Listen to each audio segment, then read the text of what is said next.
अस्सलाम वालेकुम dear students. हमारा आज का टॉपिक है इनवर्स ट्रिगोनोमेट्रिक फंक्शंस। इसका दूसरा लेक्चर है।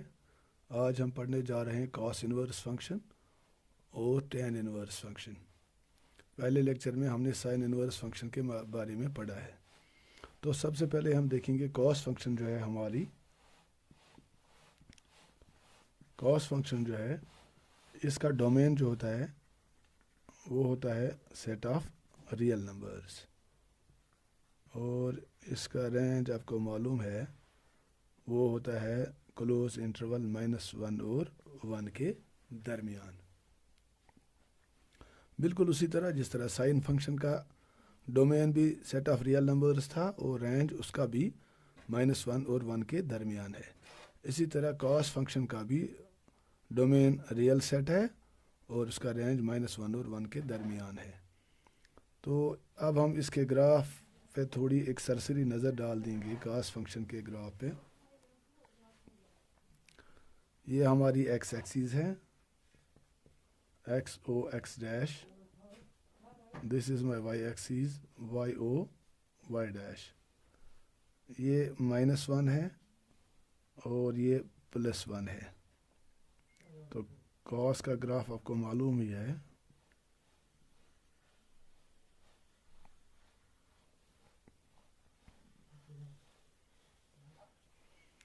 कॉस 0 1 के बराबर होता है और ये जो है ये π/2 है। This point is pi. ये पॉइंट जो है दिस इज 3π/2। ये पॉइंट 2π है। इस तरह ये पॉइंट जो है ये पॉइंट होगा 5π/2। ये पॉइंट जो होगा ये होगा -π/2। This point is -π। This is -3π/2। अब छोड़िए इनको, ये 11th में हमने पढ़ा है cos 0 1 के बराबर है और cos π/2 किसके बराबर है? 0 के बराबर। इस तरह cos π जो है -1 के बराबर है और cos 3π/2 0 के बराबर है। तो अगर हम हॉरिजॉन्टल लाइन टेस्ट करेंगे, यहाँ पे एक हॉरिजॉन्टल लाइन ड्रा करेंगे, तो यहाँ हम देख सकते हैं कि ये पॉइंट जो है, जो इस पॉइंट x के इस वैल्यू के लिए जो y का वैल्यू आता है, कॉस फंक्शन का वैल्यू आता है, वही यहाँ भी आता है, वही यहाँ भी आता है, वही यहाँ भी आता है, वही यहाँ भी आता है और वही यहाँ भी आता है। इसका मतलब यह है कि x के डिफरेंट वैल्यूज़ के लिए y का वैल्यू सेम आता है। तो सिंपली आपने पढ़ा है कि साबित होता है इससे कि ये कॉस फंक्शन जो है ये बाइजेक्टिव नहीं है, 1 1 और ऑन टू नहीं है, ना ये 1 1 है और ना ये ऑन टू है। तो आपने ये भी पढ़ा है कि वही फंक्शन उसी फंक्शन का इन्वर्स एग्जिस्ट करता है जो फंक्शन बाइजेक्टिव होती है। क्योंकि कॉस फंक्शन जो है ये बाइजेक्टिव नहीं है, इसलिए कॉस फंक्शन का इन्वर्स एग्जिस्ट नहीं हो करेगा। अब थोड़ी बहुत अगर हम इस पे ध्यान देंगे, थोड़ा बहुत, इसको मैं हटाता हूँ यहाँ से। अगर आप इस कॉस फंक्शन का डोमेन रेस्ट्रिक्ट करेंगे, कहाँ से कहाँ तक? आप चेक कीजिए, यहाँ से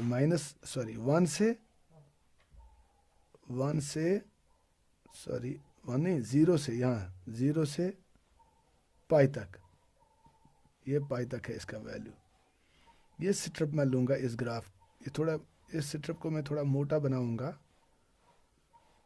तो अगर हम इसका डोमेन रेस्ट्रिक्ट करेंगे between 0 and pi, this is पाई, यहाँ से यहाँ तक, फिर आप हॉरिजॉन्टल लाइन चेक करेंगे, यहाँ कहीं भी आप हॉरिजॉन्टल लाइन डाल लीजिए, तो हर एक पॉइंट के लिए कॉस फंक्शन जो है, कॉस फंक्शन बाइजेक्टिव बन जाती है। किस इंटरवल में? फ्रॉम द इंटरवल 0 to पाई। तो 0 और पाई जो डोमेन है, अगर हम इसमें कॉस फंक्शन को रेस्ट्रिक्ट करेंगे तो इस डोमेन में भी कॉस फंक्शन का जो रेंज आता है वो -1 और 1 के दरमियान ही आता है। तो इस इंटरवल में between 0 and pi cos function जो है ये क्या बन जाती है? कॉस फंक्शन बाइजेक्टिव बन जाती है फ्रॉम 0 to पाई। इसका मतलब ये हुआ कि अगर हम कॉस फंक्शन का डोमेन रिस्ट्रिक्ट करेंगे बिटवीन द इंटरवल 0 to पाई और closed interval 0 to pi, closed interval 0 to पाई, इस इंटरवल के लिए कॉस फंक्शन जो है ये बाइजेक्टिव बन जाती है, 1 1 और ऑन टू बन जाती है। तो इसका मतलब ये हुआ कि कॉस फंक्शन का इन्वर्स एग्जिस्ट करेगा किस डोमेन में, फ्रॉम द डोमेन 0 to पाई। और इस डोमेन में भी रेंज क्या होगा, रेंज होगा -1 से +1 तक।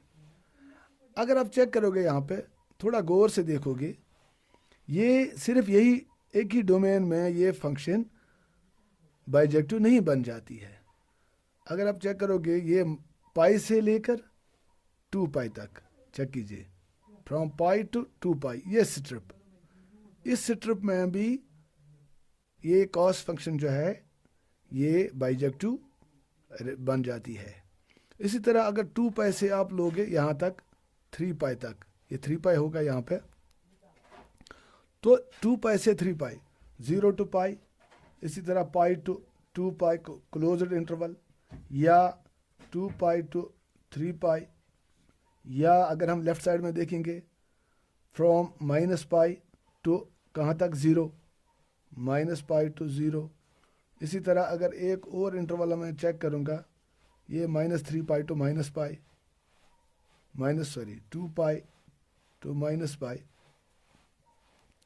तो ये सभी जो इंटरवल्स हैं closed intervals, -2 pi to pi, -pi to 0, 0 to pi, pi to 2 pi, 2 pi to 3 pi, actually इन सभी इंटरवल्स में कॉस फंक्शन जो है, कॉस फंक्शन 1 1 और ऑन टू रह जाती है, और हर एक इंटरवल में इसका रेंज -1 और 1 के दरमियान आता है। तो हम कह सकते हैं कि कॉस फंक्शन जो है इसका इन्वर्स इन सभी इंटरवल्स में मौजूद है। 0 to पाई में भी इसका इन्वर्स मौजूद है, पाई टू 2 पाई में भी, 2 पाई टू 3 पाई में भी, -पाई टू 0, 2 पाई टू -पाई, हर एक इंटरवल में कॉस फंक्शन जो है इसका इन्वर्स एग्जिस्ट करता है।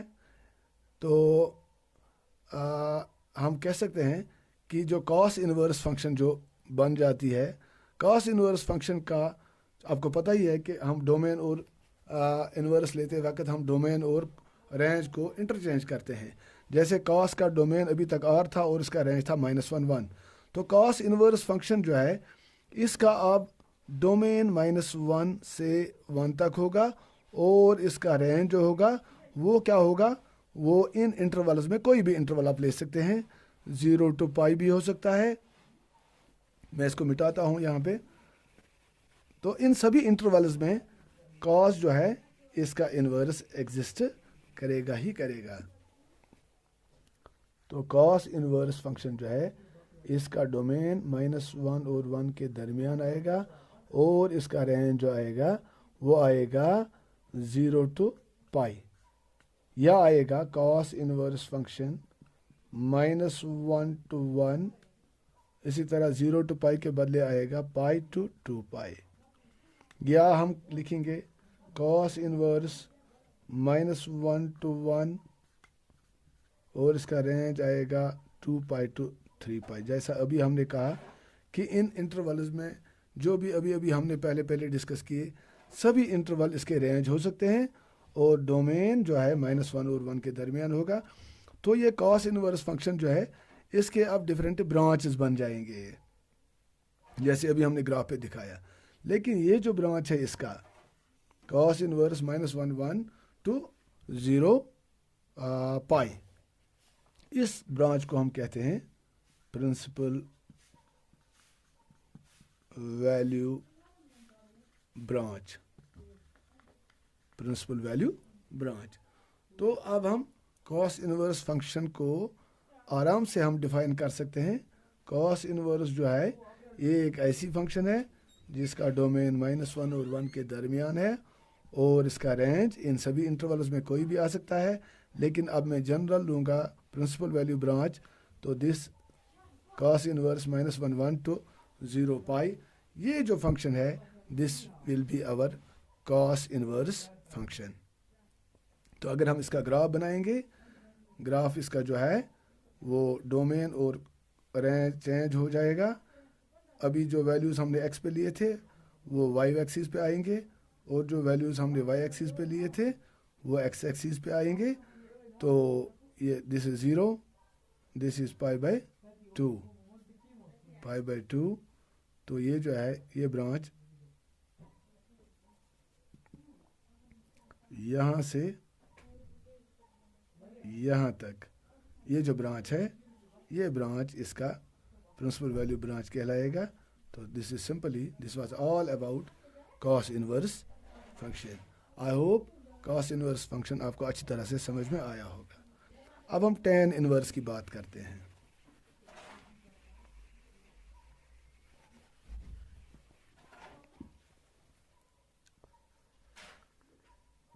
tan इनवर्स फंक्शन,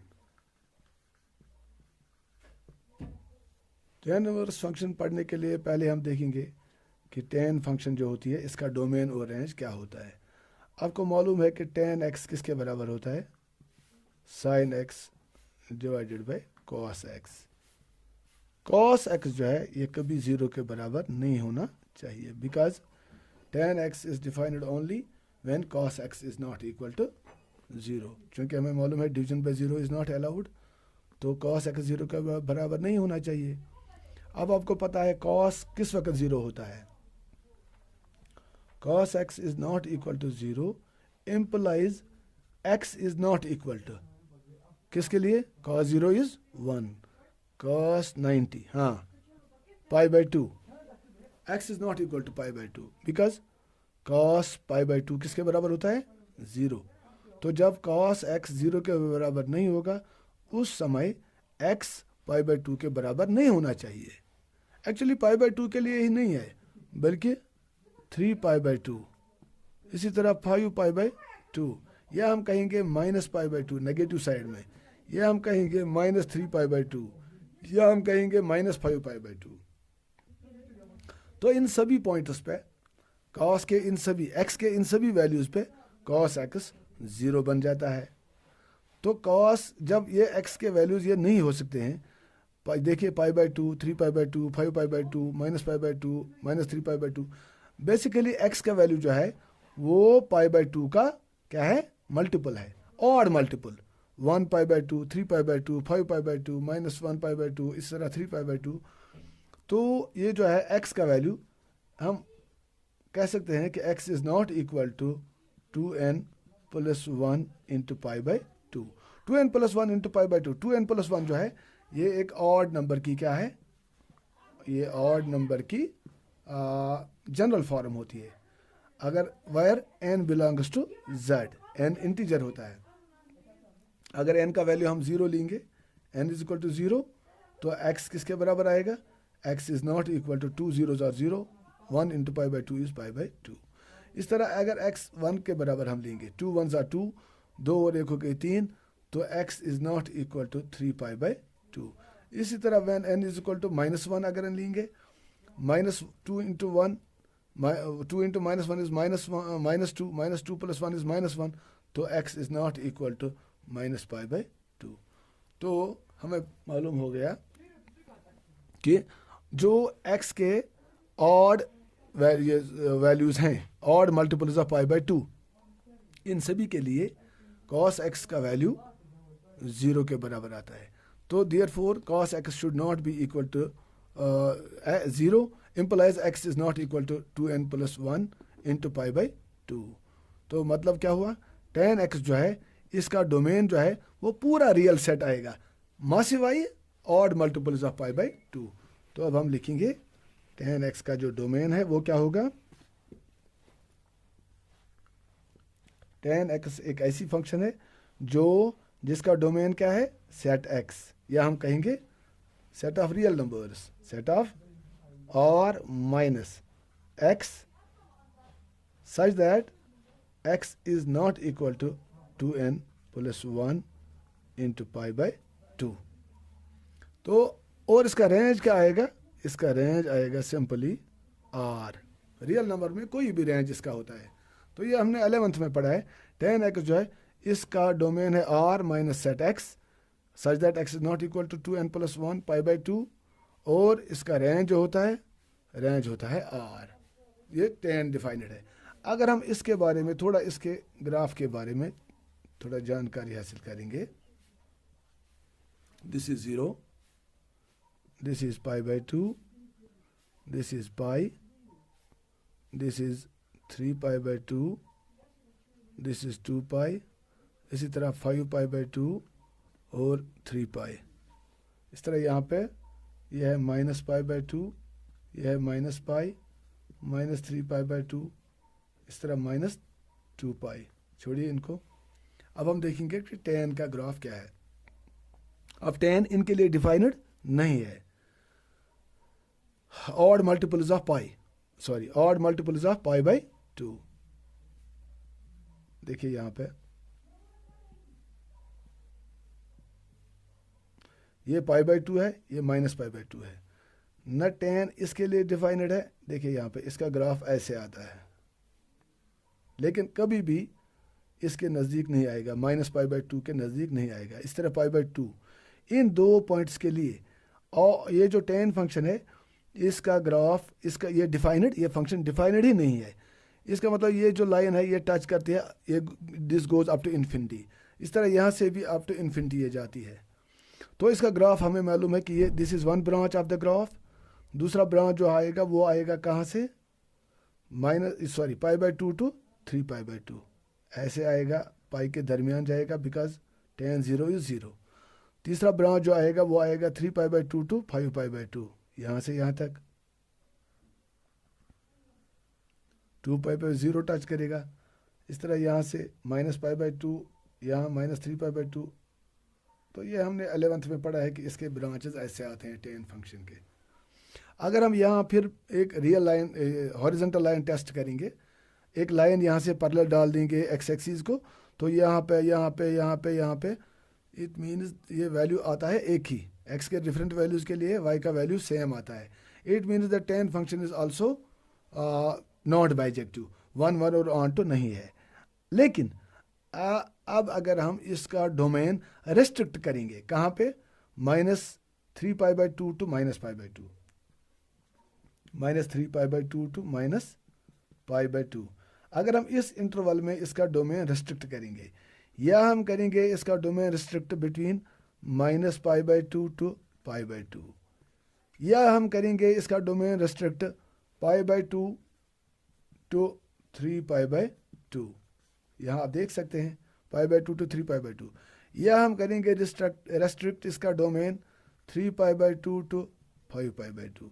इनफैक्ट कोई भी इंटरवल में आप इसका डोमेन रेस्ट्रिक्ट कीजिए तो इसका रेंज हमेशा रियल सेट ही आएगा, फ्रॉम -∞ टू अप टू +∞। तो इन सभी डोमेन्स के लिए ये डोमेन है tan फंक्शन के ये डोमेन है। तो इसका इन डोमेन्स के लिए हर जगह पे इसका जो रेंज आएगा वो रियल सेट ही आएगा। तो इसका मतलब क्या हुआ कि इन डिफरेंट डोमेन्स के लिए, डिफरेंट ब्रांचेस के लिए tan फंक्शन जो है वो क्या बन जाती है, बाइजेक्टिव बन जाती है।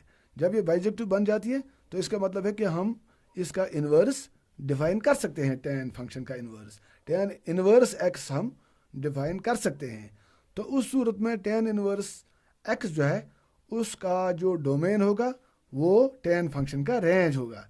tan फंक्शन का रेंज r है तो tan इन्वर्स फंक्शन का डोमेन r होगा। इस तरह tan फंक्शन का डोमेन इनमें से कोई भी आप ले सकते हैं, तो tan इन्वर्स फंक्शन का डोमेन इनमें से कोई भी हो सकता है। तो अब हम इसको ऐसे थोड़ा एलाबोरेट करेंगे कि अगर जो हमारी tan इन्वर्स फंक्शन जो है, tan इन्वर्स फंक्शन को हम ऐसे डिफाइन कर सकते हैं, tan इन्वर्स फंक्शन इसका डोमेन रियल सेट होगा और इसका रेंज जो होगा वो क्या होगा, वो इसका रेंज होगा, सॉरी क्लोज इंटरवल नहीं, ओपन इंटरवल, मैंने यहाँ गलत लिखा था, ओपन इंटरवल -π/2 टू π/2 ये एक होगा। या tan इन्वर्स फंक्शन जो है इसका रेंज r होगा, डोमेन r होगा, और इसका रेंज क्या हो सकता है, -π/2 to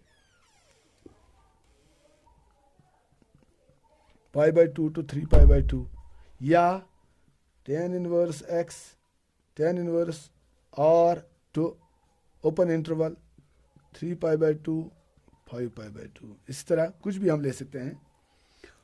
minus 3 pi by 2, minus pi by 2, minus pi by 2 to pi by 2, pi by 2 to 3 pi by 2, 3 pi by 2 to 5 pi by 2. These are all open intervals. तो हर जगह tan inverse function जो है उसका domain R ही आएगा और उसका range इनमें से कोई भी इंटरवल आ सकता है, ओपन इंटरवल. लेकिन ये जो सबसे पहले मैंने लिखा tan inverse R to open interval minus pi by 2 to pi by 2, ये जो है ये this is called principal value branch of the function tan inverse x. तो आज के बाद जब भी हम tan इनवर्स फंक्शन की बात करेंगे हम इसी प्रिंसिपल वैल्यू ब्रांच को कंसिडर करेंगे. तो इसका डोमेन जो आएगा वो रियल आएगा, रियल नंबर, रियल सेट आएगा, होल रियल सेट, और उसका जो रेंज आएगा वो minus pi by 2 to pi by 2 आएगा. इनफैक्ट इनमें से कोई भी आ सकता है लेकिन minus pi by 2 to pi by 2 आएगा. This is called the principal value branch of the function tan inverse x. That's all. Thank you. Allah Hafiz.